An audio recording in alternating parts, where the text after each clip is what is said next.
1941, while living in New York, Woody met and fell in love with the dancer Marjorie Muzzier, and soon after, Cathy Ann, Woody's fourth child, was born. He nicknamed her Stackerbones. That same year, 1943, his novel, Bound for Glory, was released, and the reviews were mostly good, and in the case of Clifton Felderman of the New Yorker, almost prophetic.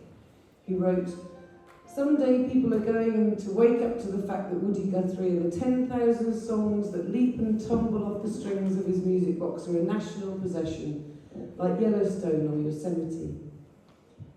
And part of the best stuff this country has to show the world." Shortly after Cathy's birth, Woody signed up for the war effort and joined the Merchant Marine. Marjorie figured it would be safer than the army. Fully equipped with his beer, his harmonica and his guitar, he embarked on a 6-month stint at sea. Later, on May 7th, 1945, he was inducted into the army. However, his induction took place, luckily for him, the very day the Germans surrendered.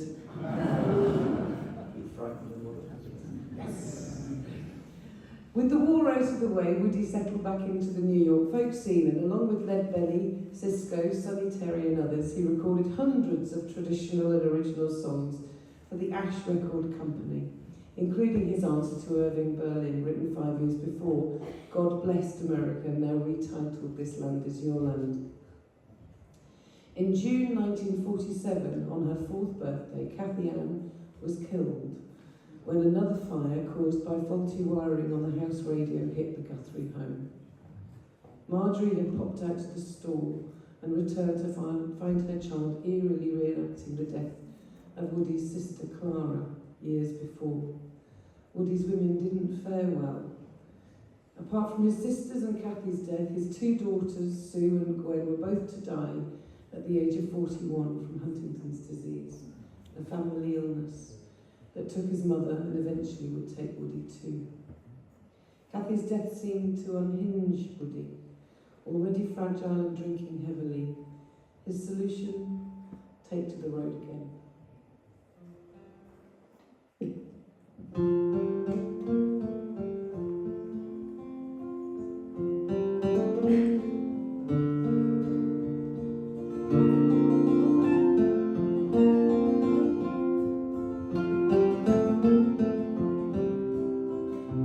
I'm trying to finish this book of the time that I went off to sea. Angry torpedoes, gunpowder fire, my pounders go Houston and me.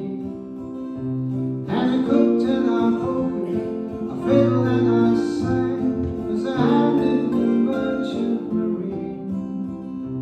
We went off to war with provisions in store, 2-ton bombs and gasoline. And Cathy says, "Daddy, come home." And Cathy says, "Daddy, come home." Hunger to be feels like a horse. Sing me far away. Sit with your face close to mine, Daddy, please. Sing me a runaway song.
in fire and in smoke, but my heart had known true love and joy. Kathy, I love you, soon I'll be with you, a stack of bones and a runaway boy.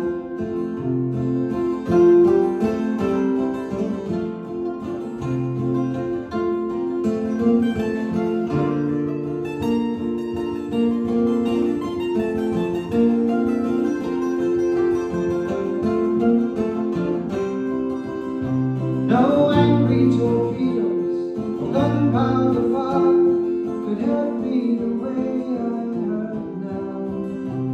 My angel returned on account of the burn, my happiness shattered, all innocence scattered. Kathy, I love you, my heart and my joy, a stack of bones and a runaway boy, a stack of bones and a runaway boy.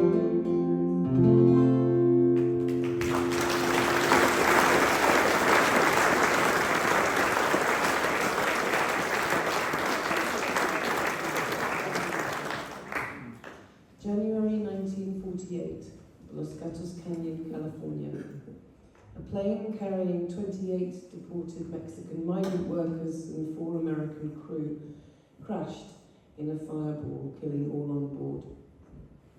When Woody saw the report, he was angered by the fact that the American crew were named, but not the workers, who were referred to simply as deportees. He was also angry about the faulty wiring and the cheap production values employed in the interests of the greedy profits of the manufacturers, which had not only killed his daughter, but also those poor souls in the airplane. Meanwhile, there was a cross-wiring of a different kind occurring inside Woody's head as the nervous disorder slowly worked its evil.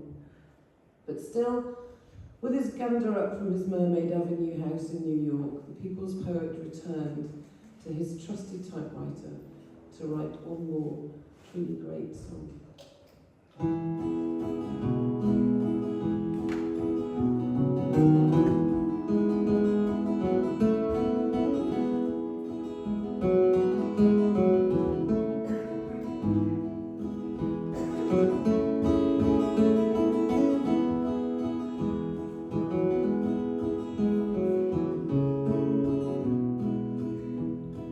Crops are rolling and the peaches are rotten, the oranges piled in their creosote dumps.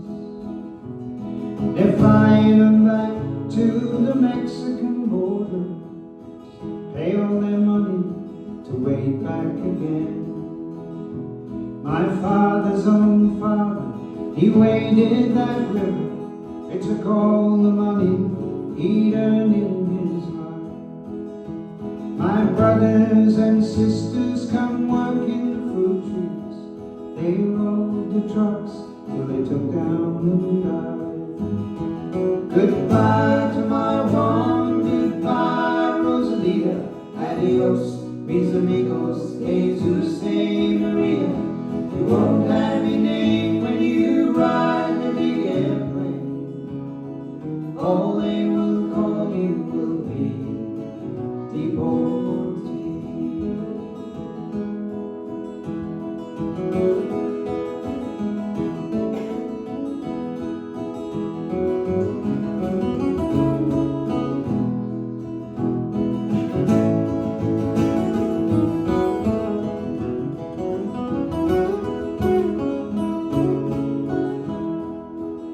Some of us are legal and some are not wanted. Our contracts out and we have to move on. 600 miles to the Mexican border, they chase us like outlaws, like rustlers, like thieves. We died in your hills, we died in your deserts, we died in your valleys, and died on your plains. We died beneath your trees and we died in the bushes, both sides of the river, we died just the same. Goodbye to my Juan, goodbye Rosalita, adios mis amigos, Jesus say Maria.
Of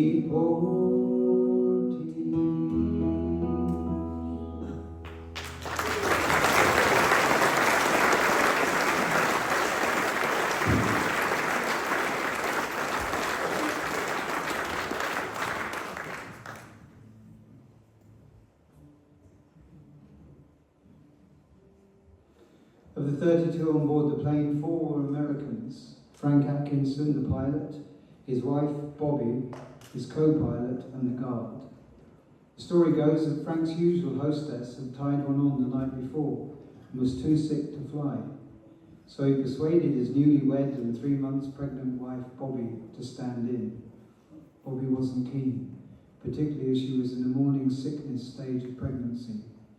But she was persuaded by Frank, insisting this was just a hop and a skip flight, and they'd be back by the afternoon. After all, they'd be together. So Bobby rose to the occasion and pulled out her smart suit and a pair of snazzy red shoes. Perhaps she decided to bring a little glimpse of joy and light to her husband's sad, dark cargo. Maria Rodriguez was the only other woman on board. Jeannie, a young girl playing in the field where the plane came down, reported seeing a red shoe caught in the bushes.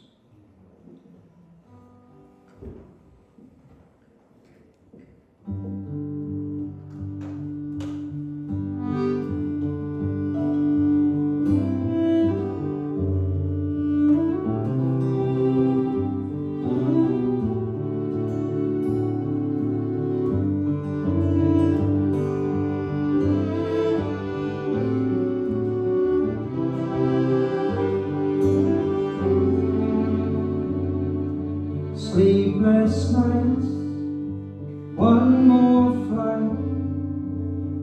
Frank puts a coffee on the stove. In his sweetheart's eyes, the Burbank skies shine blue and clear, soon be ready to go. Then the hostess calls to cancel, got the hangover blues. Hey, Bobby, fix a buckle on your red shoes. Bobby turns her head, sooner stay in bed. 3 months gone, feels a little bit queer. Just a short day's trip, just a hop and a step. Frankie says we'll be together, my dear. There was talk of sky planes falling, she heard it on the news. So Bobby fixed the buckle on her red shoes. Red shoes, red shoes.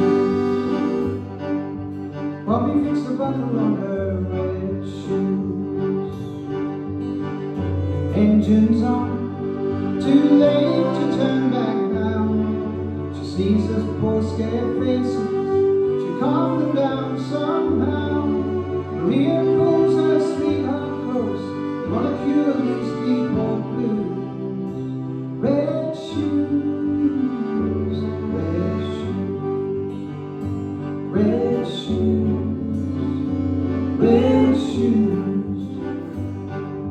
Maria could be happy in those red shoes.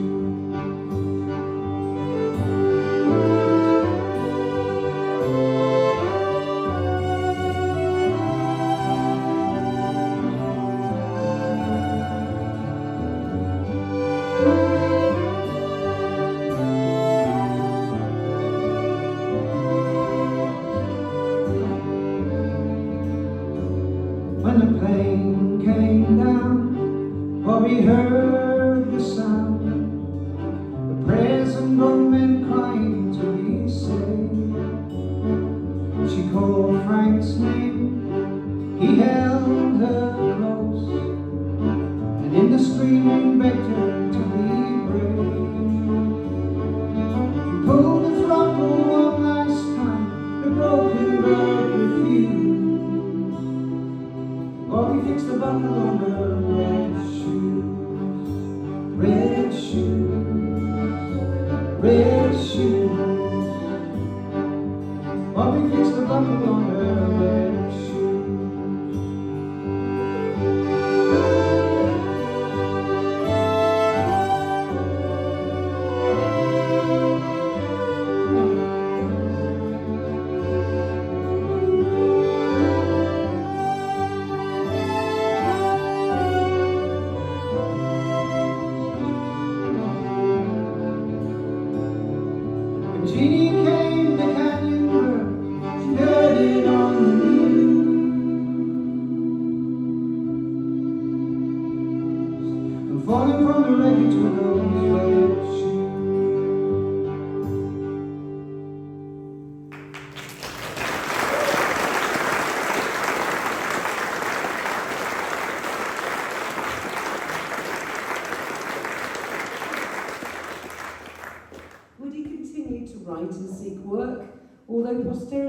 show that by 1949, at the age of 37, his best work was behind him.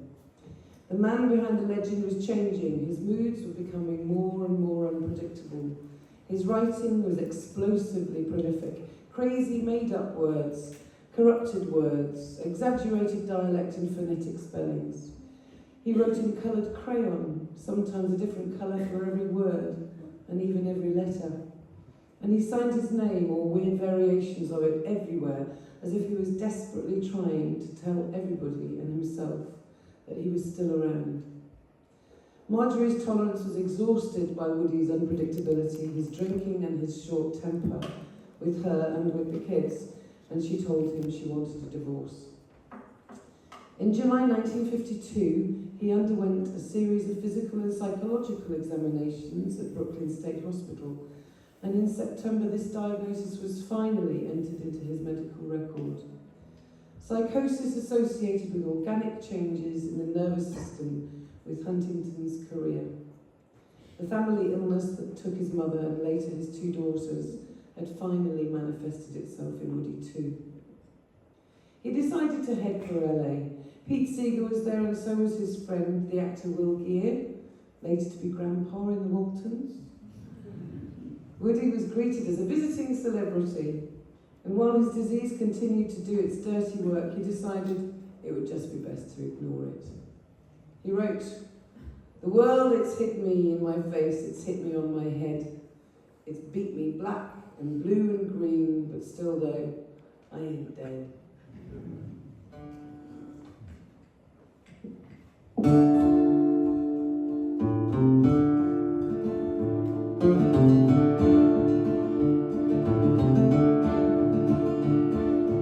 Well, it hit me in my face, hit me on my head, beat me black and blue and green, still though I ain't dead.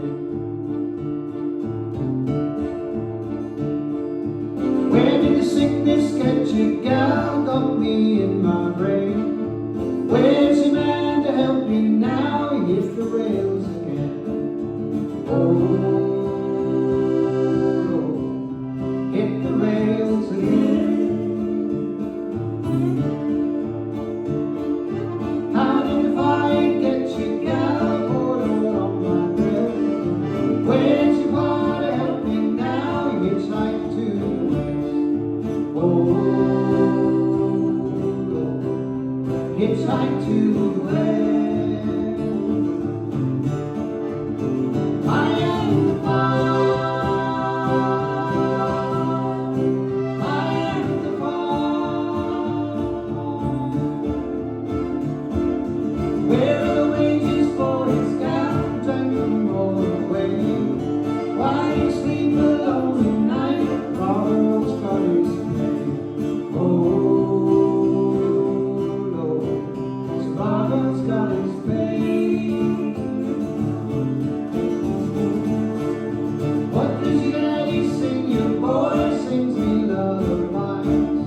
Why does daddy sing tonight? He's gone to organize. Oh, Lord, gone to organize. I am the song. I am the song.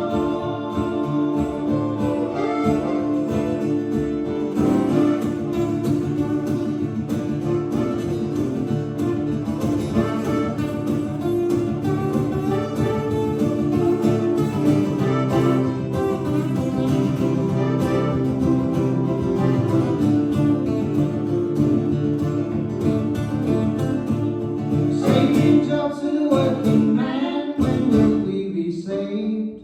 Saves their homes, saves their land, when will we be saved? Speaks up for equality, when will we be free? Sings up for their liberty, when will we be free? Oh, Lord, when will we be free? I am the God.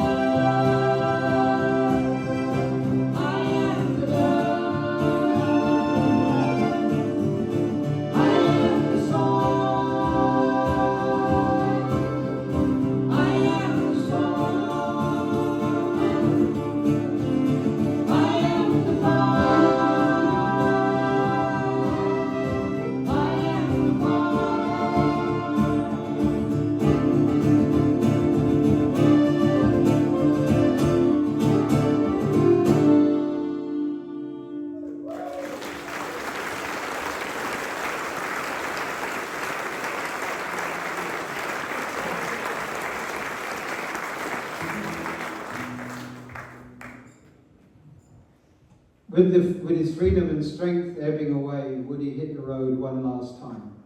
In August 1954, the Columbus, Ohio Citizen newspaper reported city prison houses distinguished author, composer, and hobo, and went on to say that Woody had been similarly housed 12 times in the last 6 weeks. His only possession, a book on yogi philosophy. In December, Marjorie came back into the picture to take care of Woody as best she could. His work, his legacy, and of course the man himself in his remaining time. That same year, he was admitted to the Greystone Park Psychiatric Hospital in New Jersey, where his New York friends and musicians from around the world would come to visit him. He would often joke about the other patients. See that guy over there? He eats books. Said Bound for Glory is the best he ever tasted. And in the menacing atmosphere of McCarthyism, he would tell his friends, "You don't have to worry about me. I'm worried about you boys, how you boys are doing. Out there, if you guys say you're communists, they'll put you in jail. But in here, I can get up and say, I'm a communist. And all they say is, he's crazy." In December 1956, his father, Charlie, died alone in an Oklahoma hotel, and Woody wrote his last letter. It was addressed to Marjorie and the 3 kids, and he wrote on the envelope, "God, you see me, I don't." Then the hand that wrote so many beautiful, angry, brilliant, and crazy words fell silent, and the folk boom began. In January 1961, a 20-year-old folk singer in his Woody cap over a head of Woody-style curls entered the gloomy sanatorium to visit with his hero. It was a meeting that would arguably, more than any one event in Woody's life, seal his reputation forever, with generations to come as the greatest American balladeer, father of the protest song, and author of the rightful American anthem, "This Land Is Your Land." Bob Dylan visited Woody several times after that, both in the hospital and on his Sundays out at Sid Gleason's house in East Orange. Woody liked Dylan and would often ask if the boy would be there on Sunday. "That boy's got a voice," he would say. "Maybe he won't make it with his writing, but he can sing it." On one visit, Woody handed Dylan a card on which he'd written, "I ain't dead." And when Dylan played his debut gig at Gerde's Folk City in New York, he was wearing a suit Sid Gleason had loaned him for the occasion. It was Woody Guthrie's suit.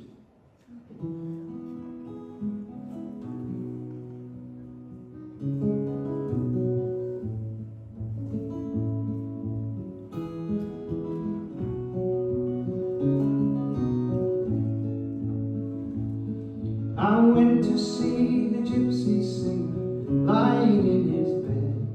He was talking to the spirits, there were spirits round his head. He broke the conversation so that he could talk to me. He said, "Sing your mighty song, boy. Your song will make you free." Others came to hear his words, what words he left to speak. His lungs could barely hold the breath, his body frail and weak. And every story he foretold, all things had come to pass. I went to see the gypsy singer, staring through the glass. I went to see the gypsy singer, staring through the glass. Communists, anarchists, the life in the red on your unwanted list. These are your family, these are your friends, your power of attorney when your journey ends.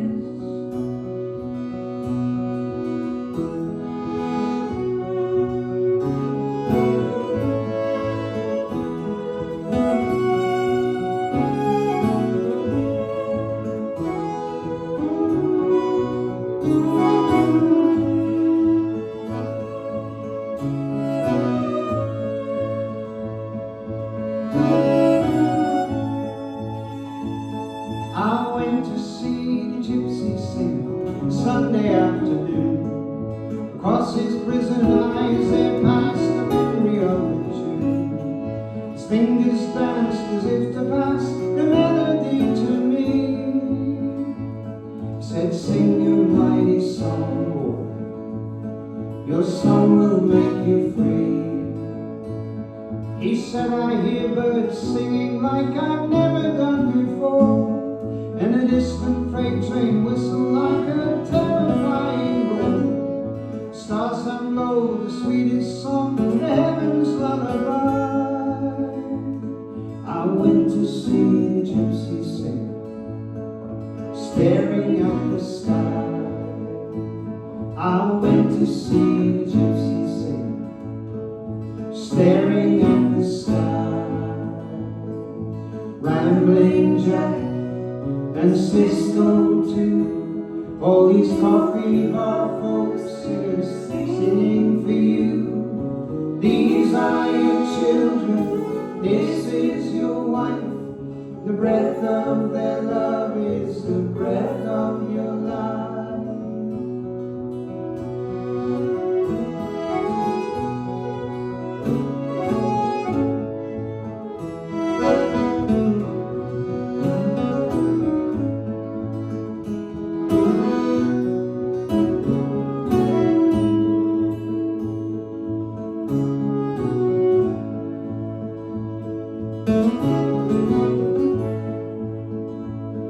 I went to see the gypsy sing in his Sunday shoes.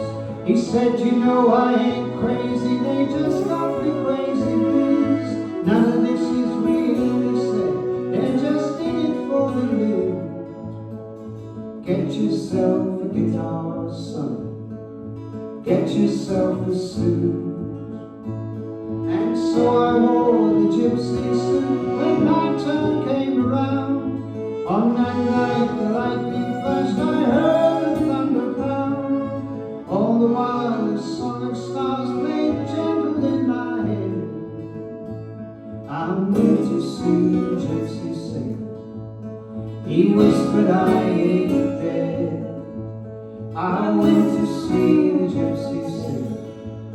He whispered, I ain't dead.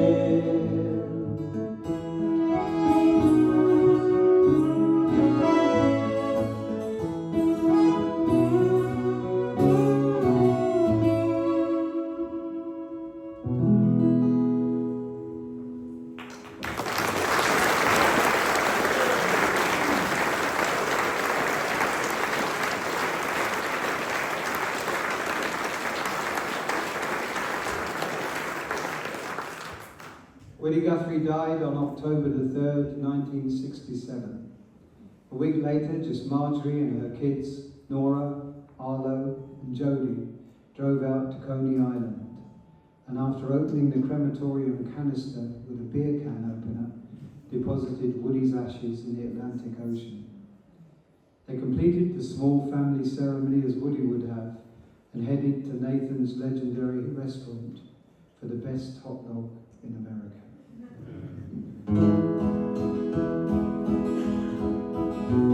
I've sung this song and I sing it again, of a place that I lived on the wild windy plain, in a city called Pampa, county called Geraint. Here's what all of the people there say. They say, so long, it's been good to know you. So long, it's been good to know you.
Thank you very much to the wonderful people who run this amazing venue, and particular mentioned in dispatches tonight. In the band that I used to be associated with, we had a Latin motto. Our Latin motto was Nulla Panaficium, Nullus Concentus, which broadly means no cake, no gig. It's the folk equivalent of no moe, no show. However, tonight, our good friend Viv has excelled herself with the best coffee and walnut cake I think any of us have ever had. So please give Viv a round of applause.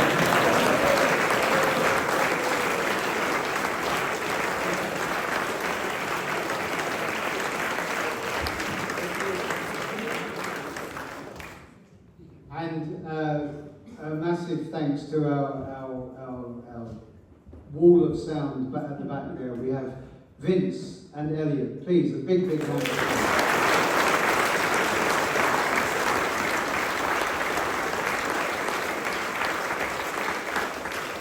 Many years ago, we tried to come up with an idea that described what sound is like for groups such as this. And of course, originally, the whole rock concept was the wall of sound. We thought long and hard about it, and we finally came up with what this sounds like, and in fact it is the patio of sound.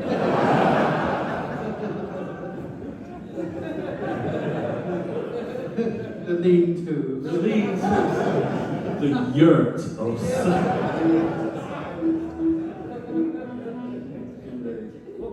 Well, we're just going to say thanks to the volunteers as well, all the lovely people who've been helping you tonight, and to Pete especially.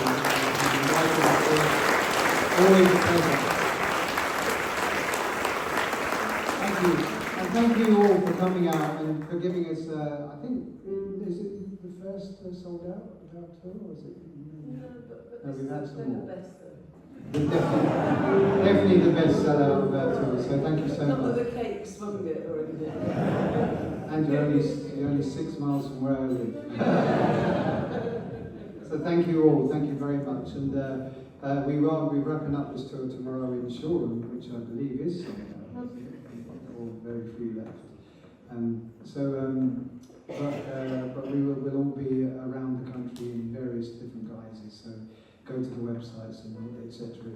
And those of you who've given your address and given us 15 quid, great to meet you. See you. See you next time. Start the engine, great. No, you will be getting your CDs very, very soon. So, should we finish with a song with a chorus so we can all sing it? Which one? Which one would that be? Something with a cracking chorus. If only we could think of one. I think it was one that we'd done in the first. Yeah, maybe a Woody Guthrie song. That's a good song. That would be very appropriate. One that the chorus keeps coming back after every single verse, that people really know it by the end. Maybe they all sing the verse on their own. Do you reckon? But maybe we could. There's a few on the album that we don't do. Yeah, we do. I think we do 12 songs, and there's 16 altogether. 4 of them are Woodies, and we only do 3 of Woodies. Yeah, we all the only one we don't do is Ain't Got No Home in This World Anymore, which unfortunately we don't know the words to. It was actually somebody asked me in an interview what was my connection to Woody, and that Ain't Got No Home in This World Anymore, Worried Man Blues, I played in my first ever gig in Yateley Village Hall many years ago.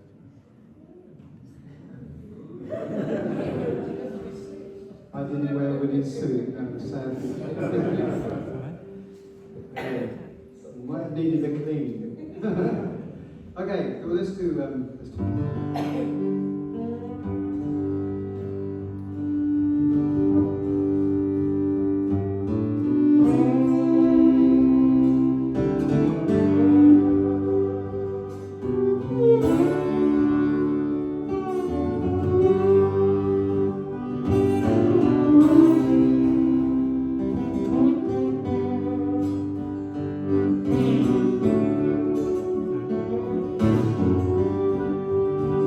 This land is your land, this land is my land.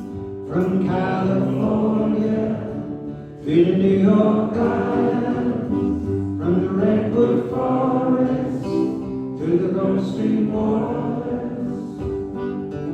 This land was made for you and me.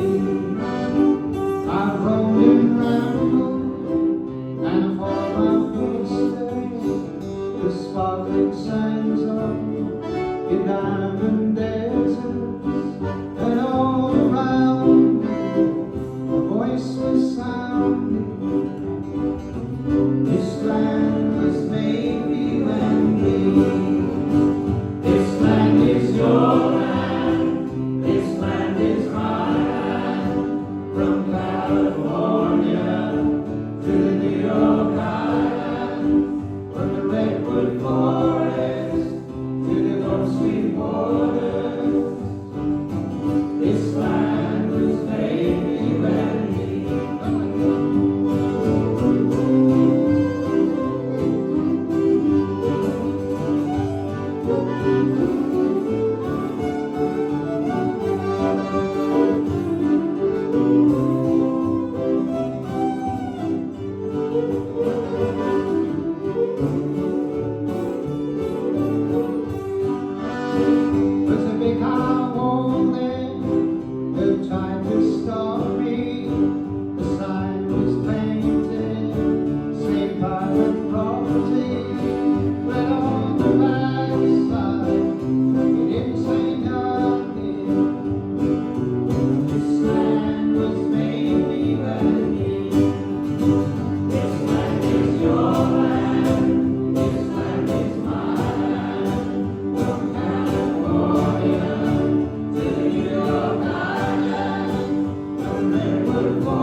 Thank you very, very much.